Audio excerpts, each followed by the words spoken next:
E aí, pessoal, bem-vindos a mais um Deep Dive aqui no Fé em Letras, Opa, o podcast que mergulha de cabeça nos temas que conectam a fé com a vida real. é isso aí.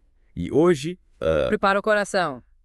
hoje o tema é dinheiro, a Hum. relação entre a fé e o dinheiro. Dinheiro, grana, bufunfa, A gente vai falar sobre tudo isso. verdinha. Mas antes, já sabe, né? Se você curte nosso conteúdo, dá aquela força pra gente. Curte o episódio, se inscreve no canal, ativa as notificações, Isso. compartilha com a galera, manda pra todo mundo. Exatamente. E se tiver alguma sugestão de livro que a gente precisa desvendar por aqui, manda pra gente nos comentários. Isso aí. A sua participação ajuda o Fé em Letras a crescer e alcançar mais e mais pessoas. Com certeza. Beleza.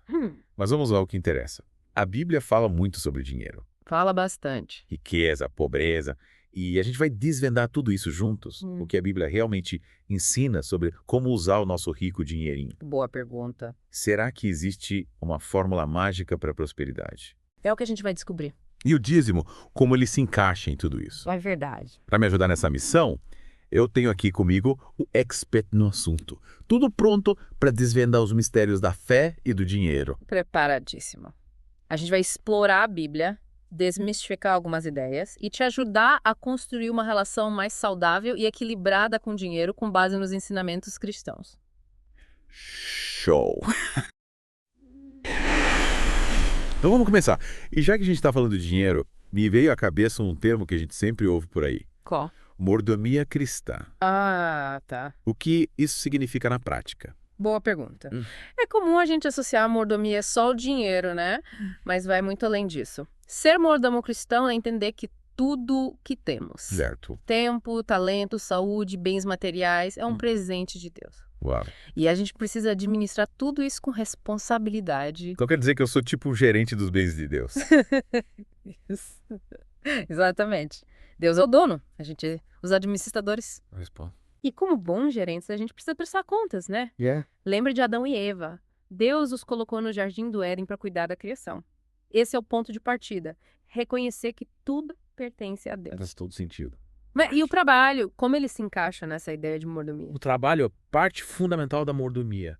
Deus nos chama para trabalhar com honestidade, usando nossos talentos para suprir nossas necessidades e ajudar os outros. Paulo, em Efésios, capítulo 4, versículo 28, nos dá uma dica. Que legal. Olha só o que ele diz. Quem roubava, que não roube mais. Antes trabalhe, fazendo algo de útil com as mãos, para que tenham que repartir com quem estiver em necessidade. Trabalhar para ter o que compartilhar. É isso aí. Que legal.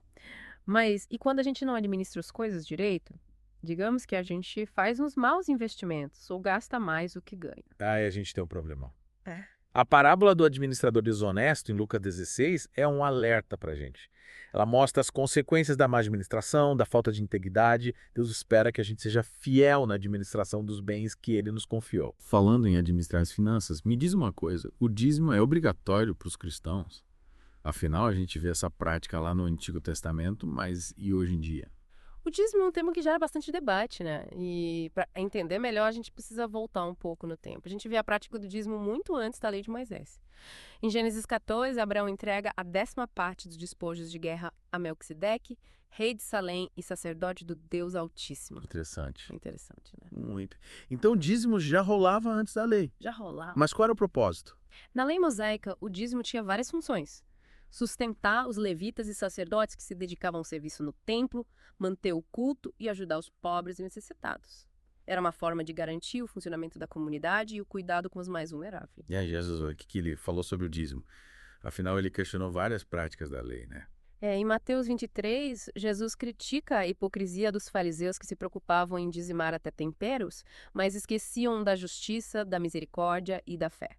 O ponto central aqui é a motivação. Jesus não condenou o dízimo, mas a atitude errada do coração. Ou seja, não adianta só dar o dízimo. A gente precisa ter um coração generoso e buscar a justiça. Né? Exato. E na igreja primitiva, como era a prática do dízimo. Em Atos e nas cartas de Paulo, a gente vê que os cristãos da igreja primitiva continuavam praticando o dízimo. Só que no Novo Testamento ele não é mais uma obrigação legal, mas um ato de gratidão a Deus. Entendi? A gente oferta porque é grato a Deus, não por obrigação. Mas e essa tal de teologia da prosperidade, o que você acha? Então, Ela é bíblica? a gente vai falar sobre isso. Mas antes, Aí a gente precisa ter muito cuidado. A teologia da prosperidade distorce o ensino bíblico, prometendo riqueza em troca de dízimos e ofertas. É como se Deus fosse uma máquina de fazer dinheiro. E isso não é verdade. A Bíblia nunca prometeu riqueza como recompensa pela nossa fidelidade. Mas em Malaquias 3,10, que fala sobre trazer todo o dízimo à casa do tesouro, para que haja mantimento na minha casa. Isso nos sugere uma promessa de prosperidade material. Esse versículo é muito usado pelos defensores da teologia da prosperidade, mas a gente precisa analisar o contexto.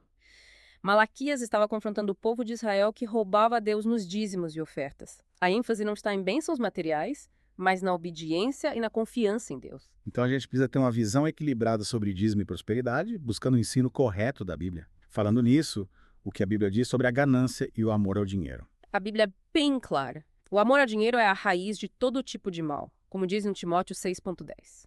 A ganância corrompe o coração e nos afasta de Deus. E tem alguma história na Bíblia que ilustra bem esse perigo. Com certeza. A parábola do rico insensato, em Lucas 12, é um exemplo clássico. O homem rico acumula riquezas, mas esquece de Deus e da eternidade. No final, suas posses não lhe servem de nada. A Bíblia nos alerta que a vida não consiste na abundância de bens. Verdade. E como a gente combate essa ansiedade financeira que muitas vezes nos domina, a Bíblia nos dá alguma dica. Filipenses 4,6-9 é um manual para combater a ansiedade. Paulo nos ensina a orar com ações de graças, reconhecendo as bênçãos de Deus e confiando em sua provisão. Ele também nos convida a focar nossos pensamentos no que é bom e virtuoso. Que dica valiosa. Orar, agradecer e pensar positivo. É isso aí? E a Bíblia nos dá exemplos práticos de generosidade e mordomia. Sim. A história de Gaio, em Troron, é inspiradora. Ele usava seus recursos para apoiar missionários, demonstrando generosidade e mordomia. Em contraste, a atitude de Diótrefes, que era ambicioso e egoísta, nos mostra os perigos do amor ao poder e à riqueza. Que contraste interessante. Gaio, generoso e apoiador da obra. Diótrefes, ambicioso e focado em si mesmo. E o livro de Provérbios, o que ele nos ensina sobre finanças. Provérbios é uma mina de ouro de sabedoria. O livro nos mostra que a riqueza vem de Deus, mas precisamos trabalhar com sabedoria e diligência. Ele também destaca a importância da generosidade com os pobres e nos adverte contra a busca desenfreada por riquezas e o apego aos bens materiais. Que legal! Provérbios nos dá uma bússola para navegarmos pelas águas turbulentas das finanças. Mas e a igreja? Qual é o papel dela diante das questões sociais e da pobreza? João Calvino, importante teólogo, defendia a responsabilidade social da igreja. Ele destacava 3 ministérios importantes. Quais? O didático, instruindo os membros sobre mordomia e princípios bíblicos. O político, orando pelas autoridades, denunciando a injustiça e defendendo os oprimidos. E o ministério de assistência social, provendo ajuda material aos necessitados. Uau! Quanta coisa a gente já aprendeu hoje, mas calma, porque essa conversa não termina por aqui. Ainda temos muito a desvendar nesse mergulho profundo sobre fé e dinheiro. É verdade? A gente vai explorar mais exemplos bíblicos, mergulhar em provérbios e te dar dicas práticas para lidar com as finanças de forma mais sábia e generosa. Aguardem. Então fiquem ligados, porque na próxima parte do nosso Deep Dive a gente continua essa conversa. Isso aí. E aí, pessoal, de volta para a segunda parte do nosso mergulho profundo sobre fé e dinheiro. A gente já viu tanta coisa. É verdade. Vimos que a Bíblia nos chama para sermos bons administradores de tudo que Deus nos dá, incluindo o dinheiro. Mas como colocar isso em prática no dia a dia? É a pergunta de $1 milhão, né? É verdade. É fácil falar de mordomia cristã. Mas na hora de lidar com as finanças, a coisa complica, né? Como ganhar dinheiro de forma honesta e usar os recursos de acordo com a vontade de Deus. Boa pergunta. A Bíblia nos dá algumas pistas importantes. Lembra daquele versículo de Efésios que a gente comentou? Claro. O 4,28. Paulo nos incentiva a trabalhar com honestidade, a usar nossos talentos para suprir nossas necessidades e ter o que compartilhar com quem precisa. É verdade, trabalhar é a chave. Mas convenhamos, né? Às vezes bate aquela tentação de buscar o caminho mais fácil. Ah, sim. Ganha dinheiro rápido, sem muito esforço. Sei como é. O que você acha disso? Ai, que a gente precisa ter cuidado. A Bíblia nos alerta contra a preguiça e a desonestidade. A história do administrador desonesto, lá em Lucas 16, é um exemplo clássico, né? Ele preferiu enganar o patrão a trabalhar com integridade. Que feio, né? E no final, acabou colhendo as consequências da sua má escolha. É o famoso jeitinho brasileiro, né? Bem sempre. Bem sempre. Mas e quando a gente trabalha duro, de forma honesta, mas se perde no meio do caminho, Acontece, né? acumulando riquezas e esquecendo de Deus? É verdade. Aí a gente cai na armadilha do rico insensato, que a gente também já mencionou. O cara tinha tudo. Terras, celeiros cheios. Mas esqueceu do mais importante. O relacionamento com Deus e o cuidado com o próximo. No final, De que adianta ter tudo e perder a alma, né? Como diz aquele versículo, né? Qual? De que adianta o homem ganhar o mundo inteiro e perder a sua alma. A gente precisa encontrar o equilíbrio. Trabalhar com honestidade, mas sem esquecer de Deus. Verdade. E de usar os recursos para o bem. É isso aí. E por falar em usar os recursos para o bem, a igreja tem um papel fundamental nesse processo, né? Afinal, ela é chamada para ser sal e luz no mundo. Verdade. Mas qual é a responsabilidade da igreja em relação ao dinheiro? Como ela deve usar os recursos que recebe? João Calvino, teólogo importante da Reforma Protestante, defendia que a igreja tem uma responsabilidade social. Ele destacava 3 ministérios importantes: o didático, o político e o de assistência social. No ministério didático, a igreja instrui os membros sobre mordomia cristã e princípios bíblicos para o trabalho e a administração dos bens. Ensinar os membros a lidar com o dinheiro de forma sábia e ética, né? Exato. Legal. E qual é o papel do Ministério Político? O ministério político envolve orar pelas autoridades, denunciar a injustiça e defender os pobres e oprimidos. A igreja não pode se calar diante da corrupção, da desigualdade social e da exploração dos mais vulneráveis. Ela precisa ser a voz dos que não têm voz. A voz profética, Isso. que denuncia o mal e aponta para a justiça. Exatamente. Que legal. E o Ministério de Assistência Social, como ele se concretiza? O Ministério de Assistência Social coloca a mão na massa, prover ajuda material aos necessitados. Alimento, roupa, abrigo. A igreja precisa ser um canal de bênção para os que sofrem, demonstrando o amor de Cristo na prática. Que visão completa. A igreja precisa ser luz no mundo, tanto no ensino como na ação. Com certeza. Legal.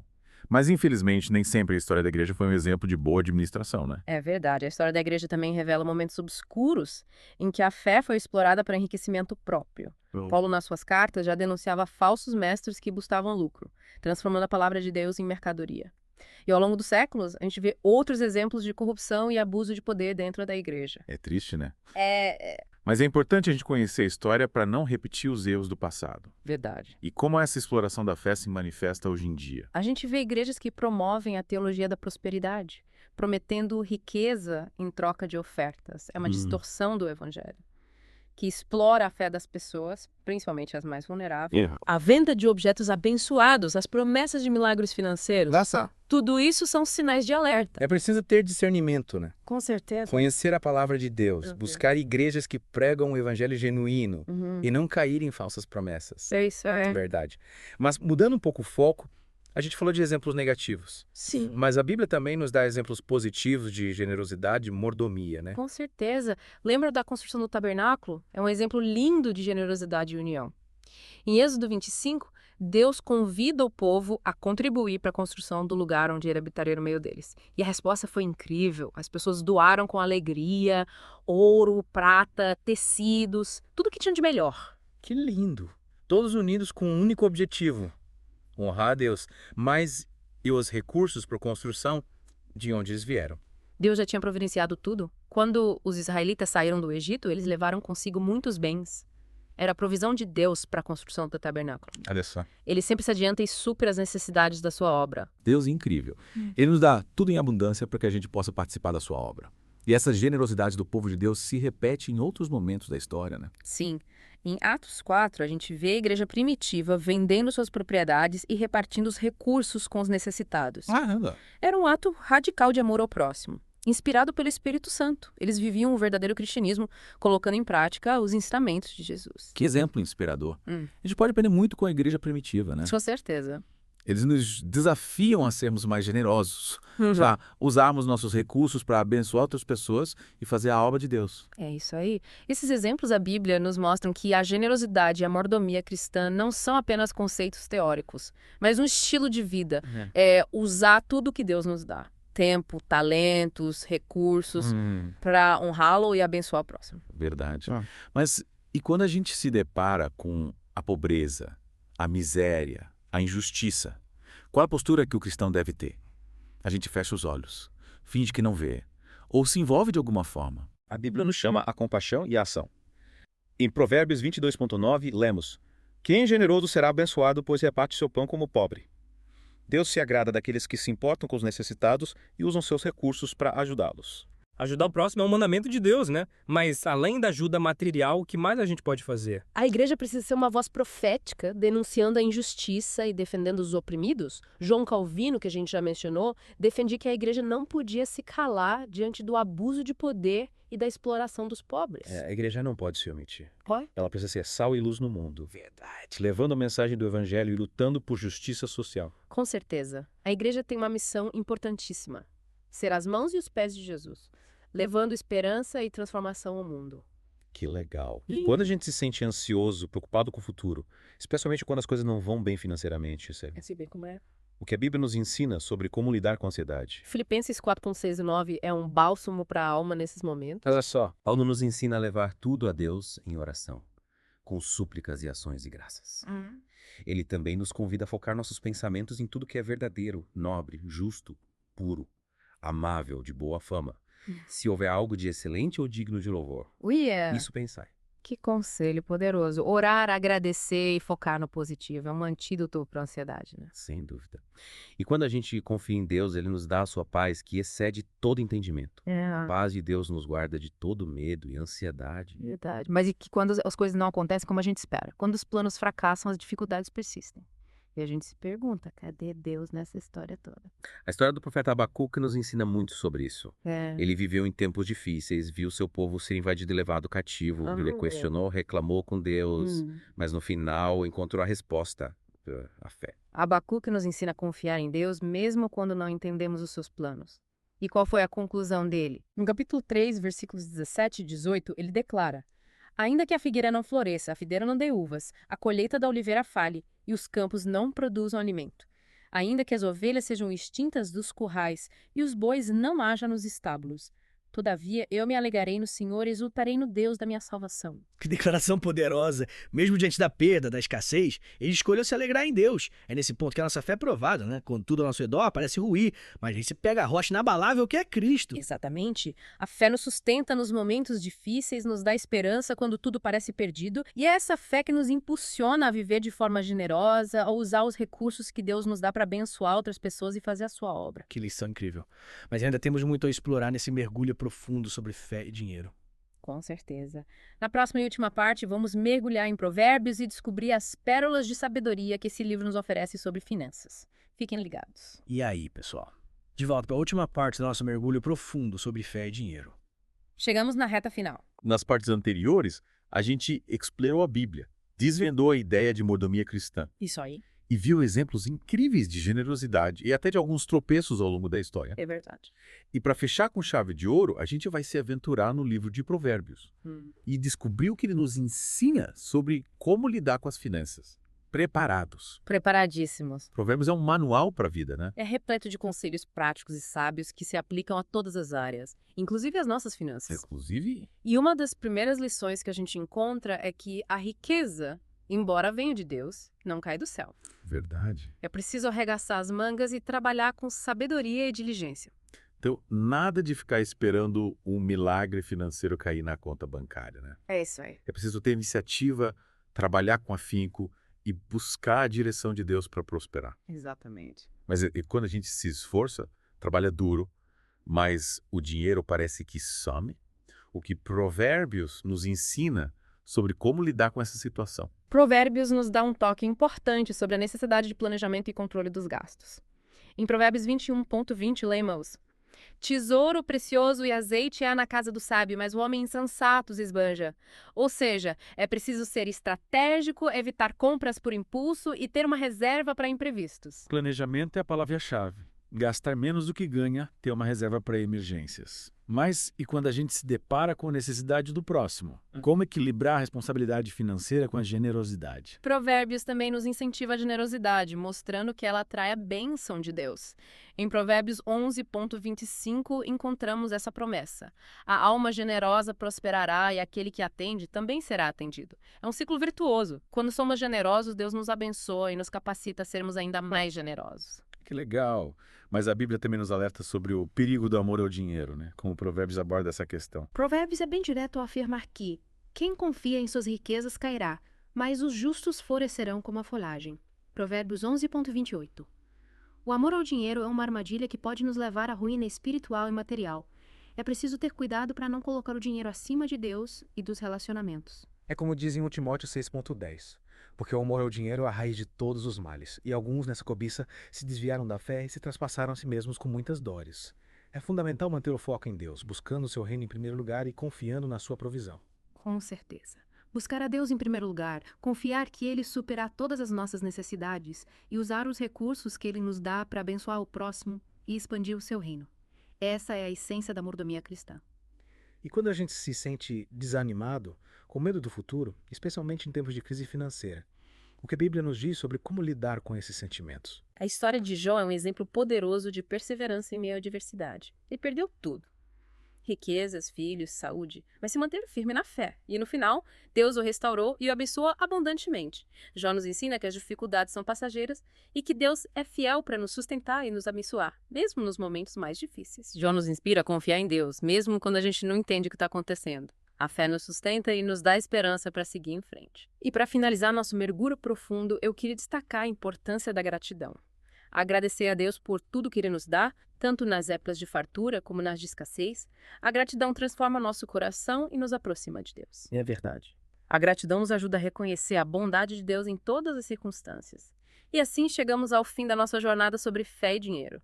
Esperamos que vocês tenham aprendido, se inspirado e se desafiado a construir uma relação mais saudável com as finanças. É isso aí. Que a gente possa colocar em prática os princípios bíblicos de mordomia, generosidade e contentamento, usando os recursos que Deus nos confiou para fazer a diferença no mundo e honrar o seu nome. E como sempre, a gente conta com sua participação. Curta, compartilhe esse episódio com seus amigos, deixe seu comentário com suas reflexões e sugestões de temas para os próximos mergulhos. E se você ainda não se inscreveu no canal, aproveite para se inscrever e ativar as notificações para não perder nenhum episódio. Até a próxima!